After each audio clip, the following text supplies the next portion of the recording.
Hello good morning students. मैं आपका chemistry tutor Vivek Yadav Saraswati senior secondary school Gudiyani की तरफ से जो इलेक्ट्रोकेमिस्ट्री का नेक्स्ट पार्ट जो हम लेके आए हैं, इससे जो प्रीवियस पार्ट था उसमें हमने डिस्कस किया था Faraday first law and second law of electrolysis, और उसी पे बेस हमने कुछ न्यूमेरिकल डिस्कस किए। आइए आज हम जो नया सेशन जो लेके आए हैं उसमें हम डिस्कस क्या करेंगे। उसमें हम डिस्कस करेंगे जो आपके पास है कंडक्टेंस ऑफ इलेक्ट्रोलाइटिक सॉल्यूशन, जिसमें हम कंडक्टर को दो कैटेगरी के अंदर डिस्ट्रीब्यूट करेंगे, मेटेलिक और इलेक्ट्रोलाइटिक कंडक्टर के अंदर। उसी के अंदर फिर नेक्स्ट एक टॉपिक होगा जिससे हम सीखेंगे इक्विवेलेंट कंडक्टिविटी क्या होती है, मोलर कंडक्टिविटी क्या है और स्पेसिफिक कंडक्टिविटी क्या होती है। तो सबसे पहले हम स्टार्ट करते हैं कंडक्टेंस ऑफ इलेक्ट्रोलाइटिक सॉल्यूशंस। तो हमारे पास दो बातें होती हैं, एक होता है कंडक्टर, कंडक्टर होता है substance which allow electricity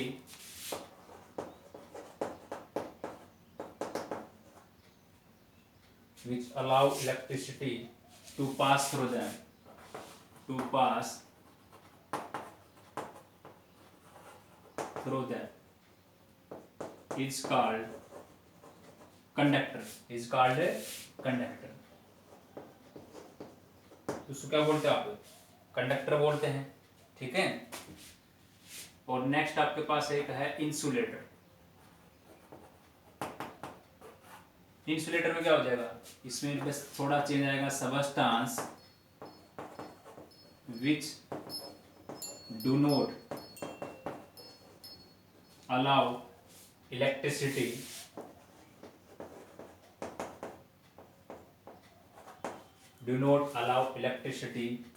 to pass through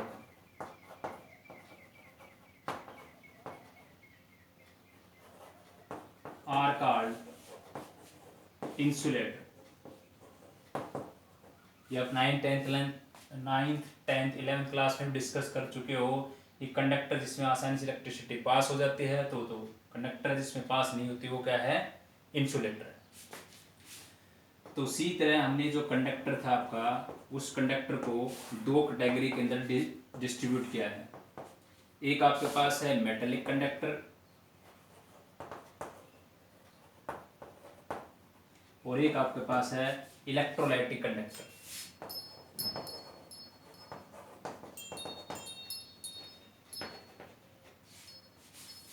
metallic conductor का एक नाम है, इसको और बोलते हैं इलेक्ट्रॉनिक कंडक्टर।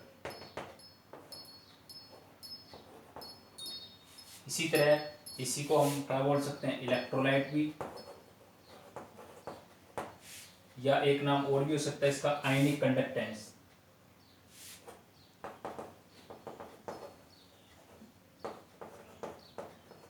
या क्या बोल सकते हैं, आयनिक कंडक्टेंस आपके पास, ठीक है। तो हमने दो कैटेगरी के अंदर इसको डिस्ट्रीब्यूट किया है। अब हम सबसे पहले ये जानते हैं कि एक्चुअली इनके अंदर क्या होता है, मेटेलिक कंडक्टर के अंदर क्या होता है, और आपका जो नेक्स्ट है इलेक्ट्रोलाइटिक कंडक्टर और जिसको बोलते हैं आयनिक कंडक्टेंस। सबसे पहले देखो इसमें नाम से है मेटेलिक या इलेक्ट्रॉनिक, तो जिसके अंदर जो कंडक्टेंस जो है वो किसके मूवमेंट से होती होगी, कंडक्टेंस जो आपके पास है मूवमेंट होते हैं due to flow of electron, और इसके अंदर जो कंडक्टेंस आती है due to flow of ion की वजह से। तो इसमें हम सबसे पहले एक डिफरेंस को ही जान लेते हैं। मेटेलिक कंडक्टर के अंदर movement of electron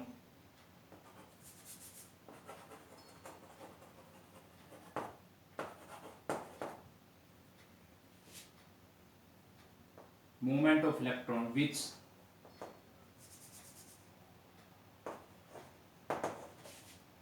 possess conductance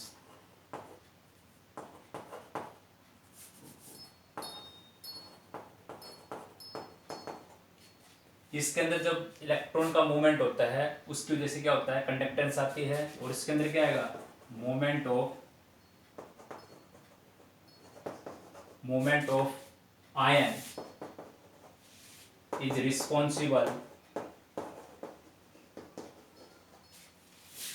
for conductance. इसके अंदर जो आयन का मोमेंट है वो रिस्पॉन्सिबल होगा कंडक्टेंस के लिए। तो इसमें बता सकते हो moment of electron is responsible for conductance, या ये भी लिख सकते हो is responsible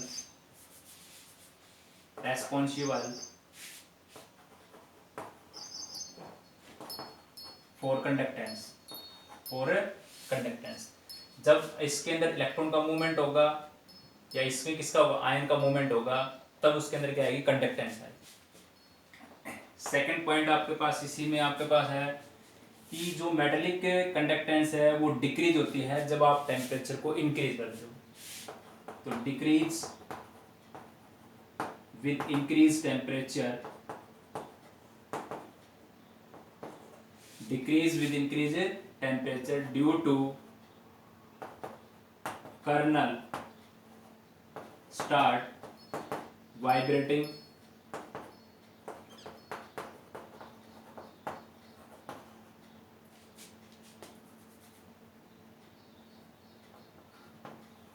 and possess hindrance of flow of electrons and possess hindrance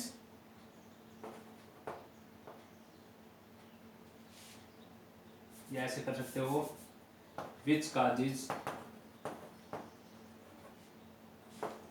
hindrance of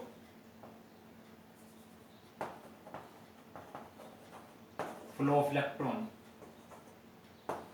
कि जैसे टेम्परेचर आप इंक्रीज करोगे तो जैसे आप देखो यहाँ पे ये आपका कोई ये मेटेलिक कोई भी मेटेलिक कंडक्टर है तो इसके अंदर ये पॉजिटिव चार्ज है, ये किसका काम करेंगे आपके पास है कर्नल का। और इसके अंदर जैसे हमने यहाँ से यहाँ पे कंडक्शन लगा रखा है, इस साइड पॉजिटिव नेगेटिव, तो इलेक्ट्रॉन ऐसे मूवमेंट करेंगे। तो मेटेलिक बॉन्ड यही तो होता है, the force of attraction between metal ion and electron, उसे क्या बोलते हैं, मेटेलिक बॉन्ड। तो जैसे आप टेम्परेचर इंक्रीज करोगे तो ये कर्नल क्या करने लग जाते हैं, वाइब्रेट करते हैं, और वाइब्रेट करते हैं तो इनके फ्लो होने में क्या आएगी, डिफिकल्टी आएगी। तो वही तो लिखा है डिक्रीज विद इंक्रीज टेम्परेचर। कौन डिक्रीज होती है, आपकी मेटेलिक कंडक्टेंस। कब, जब कर्नल वाइब्रेटिंग करता है, कर्नल स्टार्ट क्या करते हैं, वाइब्रेट, जिसकी वजह से क्या होता है, which causes hindrance of flow of electron, मतलब जो रुकावट पैदा हो जाती है। इस केस के अंदर बात करेंगे जो आपके पास इलेक्ट्रोलाइटिक कंडक्टर या इलेक्ट्रोलाइटिक कंडक्टेंस है increase with increase temperature, increase with increase temperature due to increase dissociation, या हम बोल सकते हैं डिक्रीज इंटर आयनिक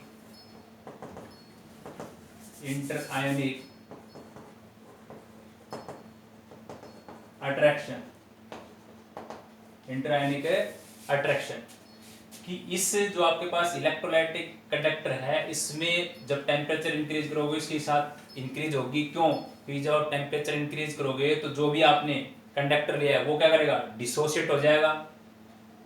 और वो डिसोशिएट क्यों, क्योंकि उसके बीच में जो फोर्स ऑफ अट्रैक्शन क्या हो जाएगा, कमजोर हो जाएगा आपके पास। इसलिए मैंने लिखा है, या तो हम बोल सकते हैं डिक्रीज इंटर आयनिक अट्रैक्शन, या क्या बोल सकते हैं इंक्रीज डिसोशिएशन, मतलब दूर दूर हो जाएगा। ठीक है, तो उसको बोलते हैं, ये सेकंड फैक्टर वर्क करेगा इलेक्ट्रोलाइटिक कंडक्टेंस के अंदर।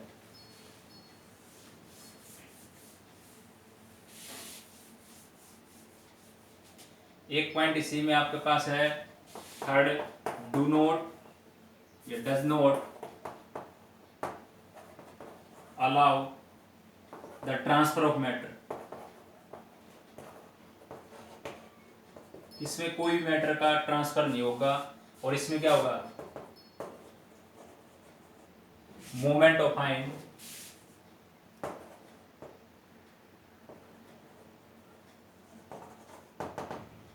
Due to flow of matter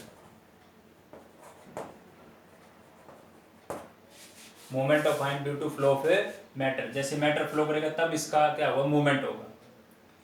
तो ये तो हमने डिफरेंस देखा किसमें, मेटेलिक कंडक्टर और इलेक्ट्रोलाइटिक कंडक्टर के अंदर। अब आप सोच रहे होंगे कि सर इसमें कौन कौन से ऐसे फैक्टर हैं जो इसको अफेक्टिंग करते हैं। तो हम एक एक फैक्टर को डिस्कस करते हैं। ये तो एक हमारे पास इसका डिफरेंस था। तो डिफरेंस में हमने ये चीज़ सीखी है कि जो मेटेलिक कंडक्टर है उसके अंदर मोमेंट किसका होता है, इलेक्ट्रॉन का होता है। उसकी वजह से वो किसके लिए रिस्पॉन्सिबल होता है, कंडक्टेंस के लिए। और उसके अंदर कौन होता है आपके पास, मोमेंट ऑफ आयन। इसमें कोई भी मैटर का इन्वॉल्वमेंट नहीं होता, मतलब ट्रांसफर नहीं होता है, do not transfer of matter. इसमें ट्रांसफर ऑफ मैटर होता है कब, जब आयन का आपका मूवमेंट होता है। ये टेम्परेचर बढ़ाते हो तो इंक्रीज होगा उसके साथ, क्योंकि उसकी वजह से क्या होता है, आपकी डिसोसिएशन बढ़ती है और इंट्रायनिक अट्रैक्शन घटती है। और इसके अंदर ये जब टेम्परेचर इंक्रीज करोगे तो ये डिक्रीज हो जाती है आपके पास। क्यों, क्योंकि आपके कर्नल वाइब्रेट करना स्टार्ट करते हैं और वाइब्रेट होने की वजह से क्या हो जाता है, हिंड्रेंस क्रिएट करते हैं वो due to flow of electrons. अब हम सीखते हैं इसी में कि कौन कौन से फैक्टर हैं जो अफेक्टिंग करते हैं आपके मेटेलिक कंडक्टर को। सबसे पहला फैक्टर आप इसमें लिखेंगे फैक्टर अफेक्टिंग मेटेलिक कंडक्टर। सबसे पहला हमारे पास है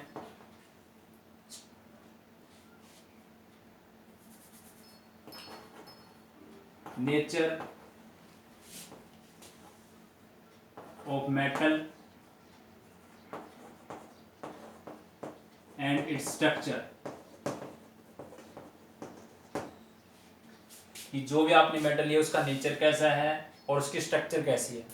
दूसरा, नंबर ऑफ वैलेंस इलेक्ट्रॉन पर एटम। अलग अलग इलेक्ट्रॉन के अंदर वैलेंस इलेक्ट्रॉन अलग अलग होते हैं, तो वो उस पर भी डिपेंड करेगा। थर्ड आपके पास है टेम्परेचर, ये अभी हमने सीखा था। तो तीन बातें आपके पास जो किस पे अफेक्ट करते हैं, मेटेलिक कंडक्टर। उसके बाद आपके पास जो दूसरा है इलेक्ट्रोलाइटिक कंडक्टर। इसमें कौन कौन से फैक्टर अफेक्टिंग करते हैं। एक आपके पास है कंसंट्रेशन ऑफ सॉल्यूशन, एक आपके पास है टेम्परेचर, एक है size of ion,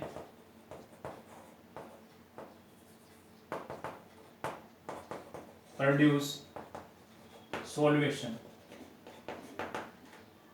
produce solvation.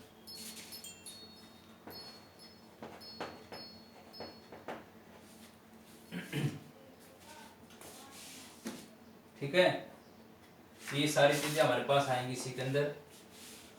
और इसी के अंदर तो सबसे पहले हम देखते हैं जो कंसंट्रेशन ऑफ सॉल्यूशन वो कैसे। अगर आपके सॉल्यूशन ज्यादा हाई कंसंट्रेटेड होगा तो उसके अंदर कंडक्टेंस लेस होगी, और अगर आपका सॉल्यूशन डाइल्यूट होगा तो उससे क्या होगा, आपके पास आयनेशन इंक्रीज होगी, और जो आपके पास जो भी डिसोसिएशन हो जाएगा, आपका जो भी आपने इलेक्ट्रोलाइट दे रखा होगा हो जाएगा डिसोसिएट हो जाएगा। तो हाई कंसंट्रेशन पे कंडक्टेंस लेस है और लो कंसंट्रेशन पे आपकी जो सॉल्यूशन की कंडक्टेंस है वो क्या होगी, हाई होगी। टेम्परेचर अभी हमने देखा था इलेक्ट्रोलाइटिक कंडक्टर के अंदर, जब आप टेम्परेचर को इंक्रीज करते हो, टेम्परेचर क्या करते हो, इंक्रीज करते हो, तो आपकी इलेक्ट्रोलाइटिक जो कंडक्टर है उसके अंदर जो कंडक्टेंस है वो इंक्रीज होती है। साइज ऑफ आयन, अगर आपका जितना बड़ा साइज होगा, जितना बड़ा आयन का साइज होगा तो उसके साथ उतना ही ज़्यादा कॉम्बिनेशन किसका होगा, सॉल्वेंट का। अब ये जब मूवमेंट नहीं कर पाएगा, हिलेगा नहीं, तो कंडक्टेंस क्या होगी, वहाँ पे कम होगी। कंडक्टेंस क्या होगी, कम। अगर ग्रेटर साइज ऑफ आयन होगा आपके पास तो कंबाइन किसके साथ करेगा, आपके सॉल्वेंट के साथ, तो उसके साथ कॉम्बिनेशन होगा, और कॉम्बिनेशन होने की वजह से उसके अंदर मूवमेंट कम होगा, और मूवमेंट कम होगा तो वहाँ पे कंडक्टेंस आपकी क्या होगी, कम होगी।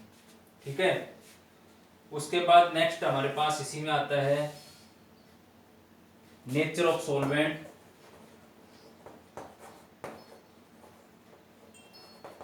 And viscosity.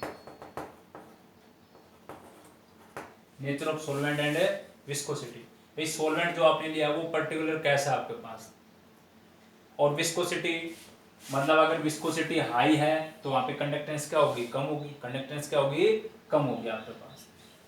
एक इसी के अंदर हम दो बातें करते हैं, जैसे कि आपके पास होता है इलेक्ट्रोलाइटिक सॉल्यूशन होता है और एक होता है नॉन इलेक्ट्रोलाइटिक।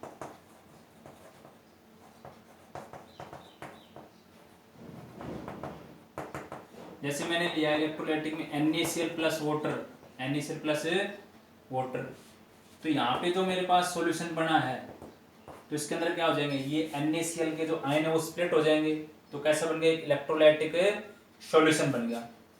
और अगर मान लो मैं लूँ शुगर प्लस वाटर, या मैंने क्या ले लिया, urea plus water, urea plus water, तो ये क्या मेरा एक नॉन इलेक्ट्रोलाइटिक सॉल्यूशन, क्योंकि ये कंप्लीटली क्या नहीं होगा उसके अंदर, डिसोशिएट होगा, क्योंकि ये कैसा कंपाउंड है, कोवलेंट कंपाउंड है। शुगर कैसा कंपाउंड है, कोवलेंट कंपाउंड।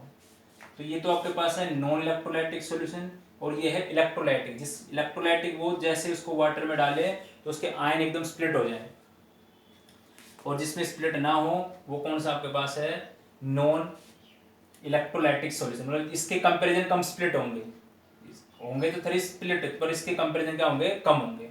ठीक है, इसको बोलते हैं नॉन इलेक्ट्रोलाइट। दूसरा, जो हमने इलेक्ट्रोलाइटिक जो कंडक्टर था उसको हमने इलेक्ट्रोलाइट क्यों बोला, क्योंकि ध्यान रखना इलेक्ट्रोलाइट दो टाइप के होते हैं, एक स्ट्रॉन्ग इलेक्ट्रोलाइट, एक वीक इलेक्ट्रोलाइट। अब स्ट्रॉन्ग में भी स्ट्रॉन्ग एसिड का इलेक्ट्रोलाइट हो सकता है, वीक बेस का भी हो सकता है, या वीक एसिड का भी हो सकता है। ठीक है, तो ध्यान रखेंगे इस बात के बारे में। ये तो हमने सीखे किसके बारे में, फैक्टर। ये पहले फैक्टर था हमारे पास, नेचर ऑफ मेटल और उसकी structure, number of valence electron, temperature. इसी तरह इलेक्ट्रोलाइटिक में ये फैक्टर काम करते हैं, concentration of solution, temperature, size of ion, और nature of solvent and viscosity. इसी के अंदर हम जो बात बता रहे हैं आपको, वो ये बता रहे हैं कि बेटा जो इलेक्ट्रोलाइट आपके पास है वो दो टाइप से हो सकता है, एक हो सकता है स्ट्रॉन्ग और एक हो सकता है वीक। अब स्ट्रॉन्ग इलेक्ट्रोलाइट में भी वो स्ट्रॉन्ग एसिड स्ट्रॉन्ग बेस के रूप में हो सकता है, जैसे स्ट्रॉन्ग एसिड और स्ट्रॉन्ग बेस। इसी तरह वीक में भी वीक एसिड और वीक बेस, वीक एसिड और वीक बेस में हो सकता है। ठीक है, तो ये हमने इलेक्ट्रोलाइट के बारे में डिस्कस किया है। अब हमारे पास जो हमारा, आई होप सभी को क्लियर हो गया होगा। अब हमारे पास जो नेक्स्ट हमारा जो टॉपिक आ रहा है वो इम्पोर्टेंट है, उससे काफ़ी बार क्वेश्चन पूछे जाते हैं। तो वो टॉपिक हमारे पास क्या है, वो है आपका topic electrical resistance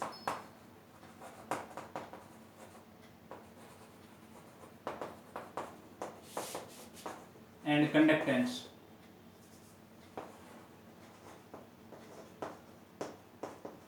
electrical resistance and conductance.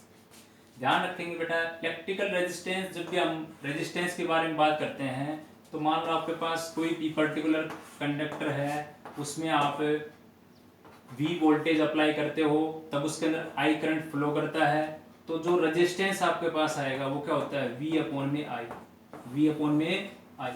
कि आपके पास कोई कंडक्टर है, तो अभी बताया हमने जो सबस्टेंस जिसमें allowed electricity to pass through them, तो वो क्या होता है, conductor.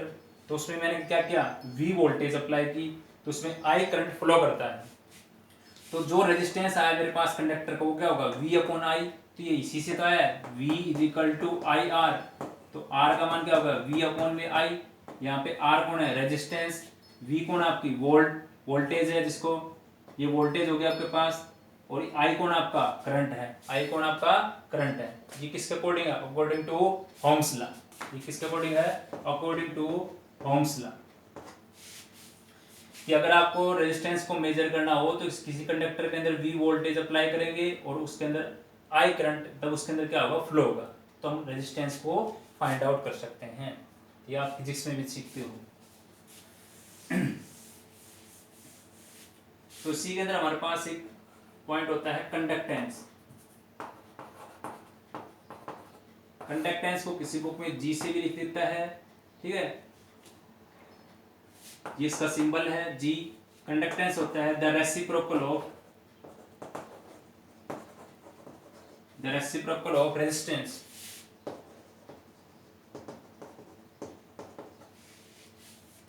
The reciprocal of resistance कहने का मतलब G is equal to 1/r, G is equal to 1/r। तो क्या होगा इसके, ये रेसिप्रोकल है, ठीक है। तो कंडक्टेंस किसी बुक के अंदर G भी लिख देता है या किसी बुक में C सिंबल से भी डिनोट करेगा आपके पास, कंडक्टेंस को C से लिख दिया आपने, ठीक है। तो इसकी यूनिट क्या आएगी कंडक्टेंस की, G की क्या यूनिट आएगी, R ऊपर जाएगा, क्या लिखेंगे उसके अंदर, ओम इनवर्स, ओम का ये सिंबल होता है, ठीक है, ओम इनवर्स, ओके। या इसको कई काफी टाइम ऐसे भी लिख देते हैं ओम इनवर्स या मो या साइमन, और एक साइमन बराबर होता है एक ओम इनवर्स के, एक साइमन एस एस का मतलब साइमन है वो होता है एक ओम इनवर्स के बराबर। तो ये थी आपके पास कंडक्टेंस। अब हम जो छोटी छोटी टर्म हमारे पास है वो डिस्कस करते हैं। सबसे पहले आपके पास एक स्पेसिफिक रेजिस्टेंस या रेजिस्टिविटी,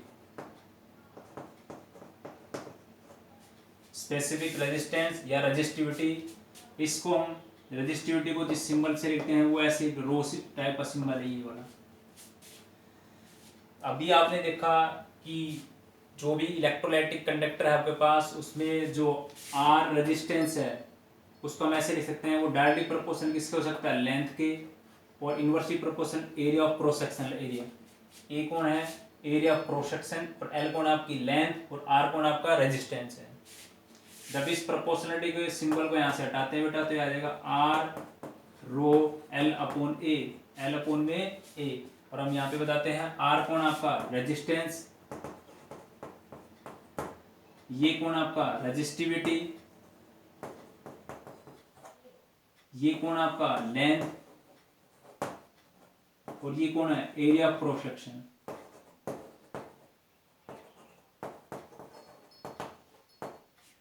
ठीक है। अब देखें हमें तो किसको फाइंड आउट करना है, इस रेजिस्टिविटी को।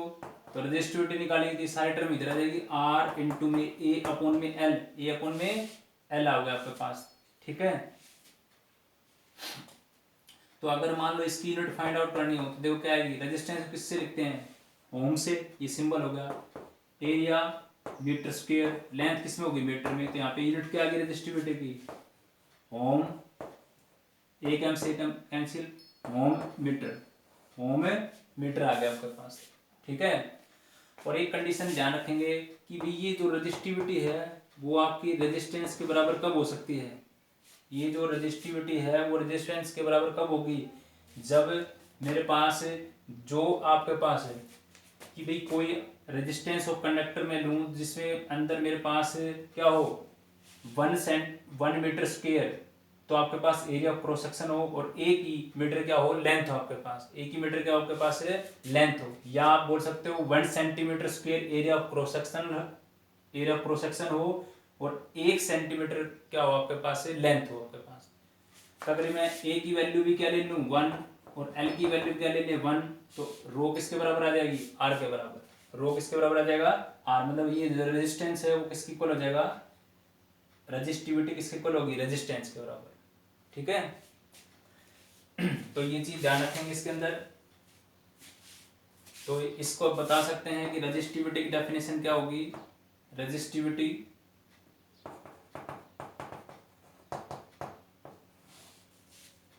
it is defined as the resistance of conductor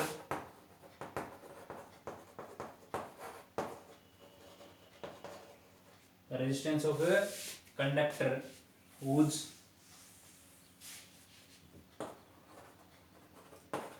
length is 1 centimeter and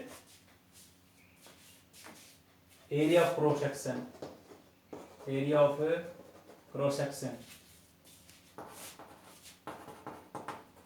1 centimetre square. इसका मतलब जो resistance, that is the resistance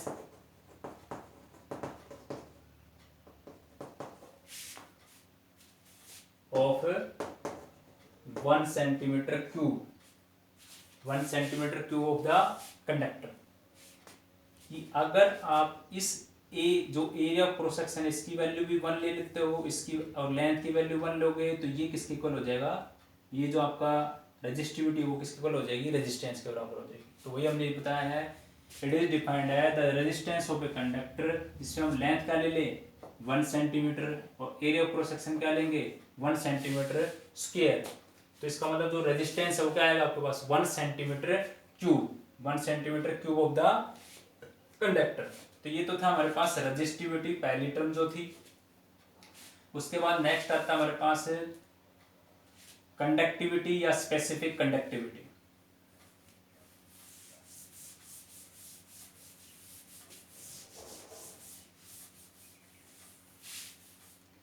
next आता है आपके पास कंडक्टिविटी, या इसको बोल सकते हैं स्पेसिफिक कंडक्टिविटी। इसको हम रिप्रेजेंट करते हैं ऐसे कापा वर्ड से, ठीक है। तो क्या होती है conductive, it is defined as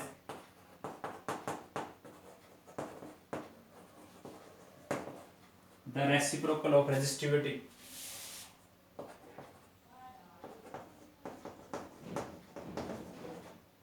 reciprocal of resistivity.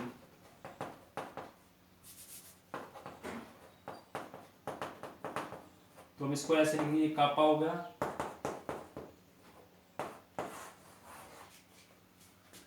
तो ये क्या है रेसिप्रोकल ऑफ रेजिस्टिविटी। आप क्या इसको बोल सकते हो स्पेसिफिक कंडक्टिविटी। अब इसकी यूनिट क्या आएगी कंडक्टिविटी की, अभी हमने निकाला रेजिस्टिविटी क्या थी ओम मीटर, ओम मीटर। तो यहाँ पे क्या आ जाएगा आपके पास ohm inverse metre inverse, ohm inverse metre inverse. तो that will be the SI unit of conductivity, SI unit of conductivity, ठीक है। अच्छा, इसमें एक टर्म और करते हैं। जैसे देखो ये हमारे पास अभी पीछे मैंने किया था, जैसे ऐसे था आपके पास R directly proportional L upon A, ये ऐसे आ गया था R is equal to rho L upon A, L upon A. और रो की वैल्यू अगर आप निकालते हो तो क्या आएगी R A by L, A by L. अब ये वैल्यू यहाँ पुट करते हैं, देखो conductivity is equal to 1 upon, अब रो की वैल्यू ये थी मेरे पास आर, तो ये क्या चला जाएगा यहाँ पे, तो ए आ गया और एल कहाँ चला गया ऊपर चला गया आपके पास, यहाँ लिखेंगे ऊपर चला गया आपके पास। अब ये टर्म आई हमारे पास, तो इसको हम क्या लिख सकते हैं, देखो अभी हमने 1 बाई एल को क्या बताया था, कंडक्टेंस क्या थी रेसिप्रोकल ऑफ रेजिस्टेंस। तो बताओ मैं ऐसे लिख सकता हूँ उस टर्म को, इस 1 बाई एल की क्या लिखते हैं जी, और ये कहाँ पे क्या होगा L by A, G L by A. तो देखो मेरे पास एक टर्म आई है conductivity is equal to G L A. अब ये कंडक्टिविटी इस कंडक्टेंस के बराबर कब हो सकती है, जब मैं क्या करूं, जब मैं इस लेंथ को क्या लूं 1 सेंटीमीटर और एरिया ऑफ क्रॉस सेक्शन भी क्या ले लें 1 ले लें, तो दोनों की वैल्यू 1 ले लें, एल को भी मैंने 1 ले लिया और ए को भी मैंने 1 ले लिया। तो कंडक्टिविटी किसके बराबर होगी कंडक्टेंस की, कंडक्टिविटी किसके बराबर होगी आपकी कंडक्टेंस की इक्वल होगी। तो इसको ऐसे बोल सकते हैं the conductance of solution whose length is 1 centimetre and area of cross section is 1 centimetre square. तो जिसमें क्या होगी ये कंडक्टेंस जो आपकी कंडक्टिविटी है वो किसके बराबर हो जाएगी कंडक्टेंस की।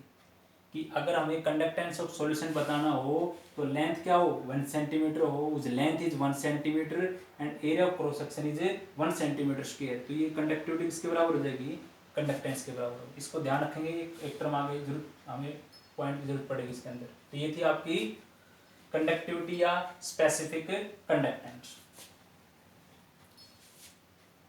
अब ये कैसे 1 सेंटीमीटर क्यूब क्या पता है कैसे होता है, जैसे मान लो कि क्यूब है मेरे पास, ठीक है, और इस क्यूब के अंदर जैसे ये इलेक्ट्रिसिटी हमने ऐसे फ्लो कर दी, ये भी 1 सेंटीमीटर, ये भी 1 सेंटीमीटर और ऊपर भी ये भी क्या हो जाएगा ये भी 1 सेंटीमीटर, 1 सेंटीमीटर। तो टोटल वॉल्यूम कितना आएगा 1 सेंटीमीटर क्यूब, 1 सेंटीमीटर क्यूब आपके पास, ये भी 1 सेंटीमीटर, ये भी 1 सेंटीमीटर, ये भी 1 सेंटीमीटर, ठीक है। अब हम इसी में हमारे पास जो मेन नेक्स्ट टर्म आती है आपके पास वो आएगी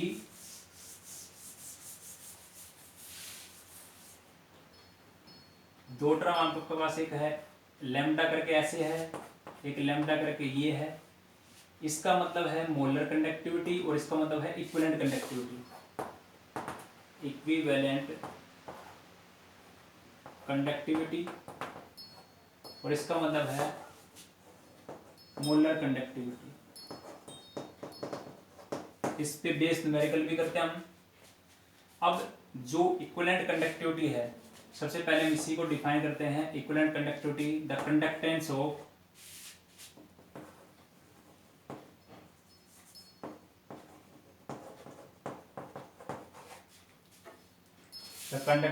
all ion when dissolving 1 gram equivalent of electrolyte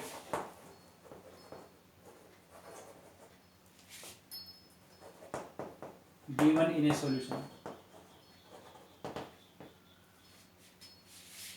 the conductance of all ion जब डिजोल्व करते हैं इक्विवेलेंट के अंदर 1 ग्राम इक्विवेलेंट है, 1 ग्राम इक्विवेलेंट ऑफ इलेक्ट्रोलाइट, और इस डेफिनेशन में सिर्फ चेंजमेंट ही आएगा, यहाँ पे आ जाएगा 1 मोल इलेक्ट्रोलाइट, 1 मोल ऑफ इलेक्ट्रोलाइट आ जाएगा। मोलर के अंदर 1 मोल, मतलब जो हमारे पास चेंजमेंट है इक्विवेलेंट कंडक्टिविटी में था 1 ग्राम इक्विवेलेंट, 1 ग्राम इक्विवेलेंट, और जो मोलर कंडक्टिविटी उसमें है 1 मोल ऑफ इलेक्ट्रोलाइट। इसमें 1 ग्राम इक्विवेलेंट इलेक्ट्रोलाइट था और इसमें 1 मोल ऑफ इलेक्ट्रोलाइट है, बस ये चेंजमेंट है। सेकंड जो बात इसके अंदर क्या है, जो इक्विवेलेंट कंडक्टिविटी है उसमें हम जो टर्म को डिस्कस करते हैं कैपिटल एन वाले, जिसको रिप्रेजेंट करते हैं नॉर्मलिटी, और इसके अंदर जो टर्म डिस्कस करते हैं वो कैपिटल एम है, जिसको बोलते हैं मोलैरिटी। इसमें जो कंसंट्रेशन टर्म जो यूज करेंगे वो मोलैरिटी, इसमें जो इक्विवेलेंट कंडक्टिविटी में कंसंट्रेशन टर्म यूज करेंगे वो होगी नॉर्मलिटी। तो डेफिनेशन दोनों की पहले हमने सीख चुके हैं कि conductance of all ion dissolving 1 gram equivalent of electrolyte में करें तो इक्विवेलेंट कंडक्टिविटी, और अगर हमारे पास conductance of all ion when dissolving 1 mole of electrolyte in given solution तो हो गया आपके पास मोलर कंडक्टिविटी। ये तो दोनों डेफिनेशन हमने सीखी इसी के अंदर। अब कैसे है इनको, इनके फॉर्मूले वो हम देखते हैं। तो देखें, जैसे ये इक्विवेलेंट कंडक्टिविटी था, मैंने इसमें बताया था आपके पास, इसमें रिलेशन आएगा कापा इंटू में वी, कापा इंटू में वी आपके पास कि वॉल्यूम कंसंट्रेशन टर्म मिलेंगे, तो ये हमने वी, और इसके अंदर दूसरे जो नेक्स्ट है उसमें आएगा मोलर के अंदर कापा इंटू में वी, कापा इंटू में वी। अगर वॉल्यूम इसमें हमने कंसंट्रेशन टर्म क्या ली थी, नॉर्मलिटी, तो देखो नॉर्मलिटी क्या होती है, number of moles, number of mole ना, नॉर्मलिटी में number of gram equivalent of solute dissolved इन पर लीटर ऑफ द सॉल्यूशन। अगर मैं यहाँ पे एन की जगह पे क्या ले लूँ, 1 ले लें, एन की जगह पे क्या ले लें, एन कौन है, ये मोल आपके पास ग्राम इक्विवेलेंट है, इनको क्या ले लें, 1 ले लें, तो यहाँ पे मेरे पास v का मान क्या आ जाएगा, v का मान मेरे को निकालना हो तो v ऊपर आ गया आपके पास, क्या आ गया 1000 अपॉन में n, 1000 अपॉन में n आ गया आपके पास। और इस केस में भी ये मोलरिटी क्या हो जाएगी, n by V is equal to 1000, तो यहाँ पे मेरे v का मान निकालना हो तो क्या आ जाएगा 1000 अपॉन में कैपिटल M, और ये कैपिटल M कौन है आपका, मोलरिटी, कौन है, मोलरिटी, और ये है नॉर्मलिटी। ठीक है, ये ध्यान रखें नंबर ऑफ मोल्स नहीं है, ये number of gram equivalent weight of solute है, ये नंबर ऑफ मोल्स है आपके पास। अगर n की वैल्यू मैं 1 ले लेता हूँ, इसी केस में भी n की वैल्यू कितने ले 1 ले लेते हैं, तो v का मान निकालेंगे तो क्या हो जाएगा, ये v तो आएगा ऊपर और m कहाँ चला जाएगा नीचे, तो v का मान ये आ गया। इसी तरह मैंने दोनों में पुट कर दिया। तो इसका मतलब इसका फॉर्मूला क्या बन जाएगा, ये बन गया कापा इक्वल टू 1000 अपॉन में कैपिटल एन बन गया आपके पास, और इसका बन गया आपके पास कापा 1000 अपॉन में कैपिटल एन। अब एक्चुअली क्या था इसके अंदर, जैसे देखो जब हम बात करते हैं इक्विवेलेंट कंडक्टिविटी, और इधर सेकंड में मैंने बात की है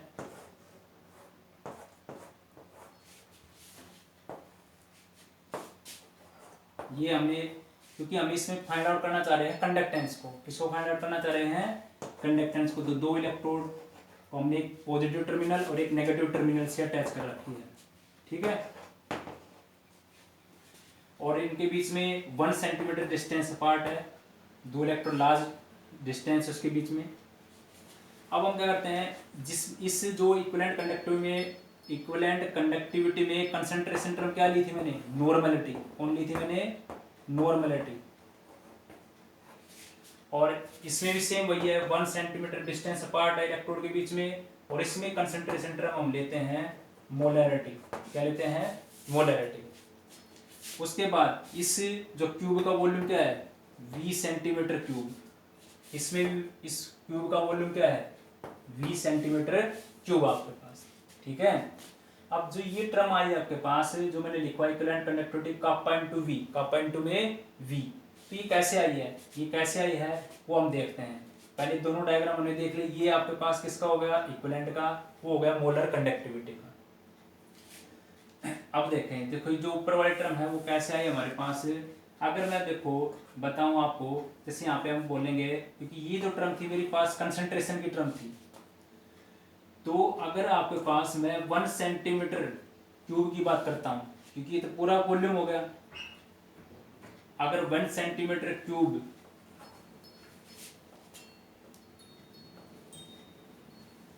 ऑफ सॉल्यूशन इक्वल टू किसके बराबर होगा, इसकी जो कंडक्टेंस है वो किसके बराबर होगी, इससे, क्योंकि अभी हमने किया था ना कापा इक्वल टू जी, जी कौन था आपका पास, कंडक्टेंस।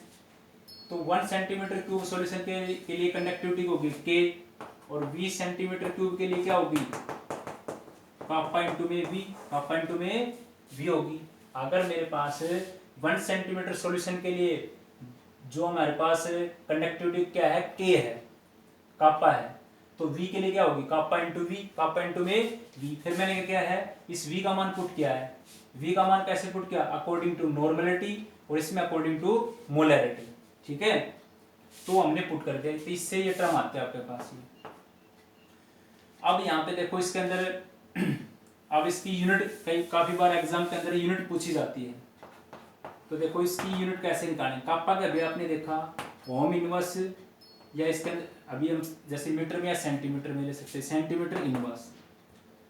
अच्छा, ये जो आपके पास है यहाँ पे हमने 1000 मैंने लिखा सेंटीमीटर क्यूब एल इनवर्स, और नॉर्मलिटी है उसको मैंने लिख दिया gram equivalent L inverse, gram equivalent L inverse. तो एल इनवर्स से एल इनवर्स करके आपका पास, तो मान के आ गया आपके पास ओम इनवर्स, तीन में से एक गया, कितना बच गया, सेंटीमीटर स्क्वायर और ग्राम इक्विवेलेंट इनवर्स।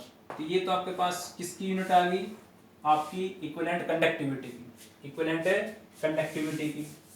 इसी तरह अगर आपको मोलर कंडक्टिविटी की निकालनी हो, तो देखो इसमें भी सेम यही होगा, ohm inverse centimetre inverse 1000 centimetre cube L inverse upon में, तो मोलर कंडक्टिविटी के अंदर क्या होते हैं, मोल एल इनवर्स, इस एल इनवर्स से एल इनवर्स कैंसिल, तो देखो ये क्या आ गया, ओम इनवर्स सेंटीमीटर स्क्वायर और मोल इनवर्स। अगर इसी यूनिट को मेरे को एसआई में लिखना हो, तो एसआई में क्या आ जाएगा मेरे पास, ohm inverse metre square gram equivalent inverse, तो उसमें मीटर में लिख देंगे, या इसके अंदर ohm inverse metre square mole inverse, ये किसमें है, in term of SI, in term of SI के अंदर, ठीक है। अब आप सोच रहे हो सर ये आपने सेंटीमीटर क्यूब एल इनवर्स ये कैसे लिखा है, तो ये देखो ये कैसे आया है आपके पास, देखो आपने देखा 1 लीटर किसके बराबर होता है, 1000 ml के बराबर, और ये किसके बराबर होता है, सेंटीमीटर क्यूब के बराबर। तो मेरा कन्वर्जन ये है कि 1L किसके बराबर हो गया, 1 लीटर किसके बराबर हो गया, 1000 सेंटीमीटर क्यूब।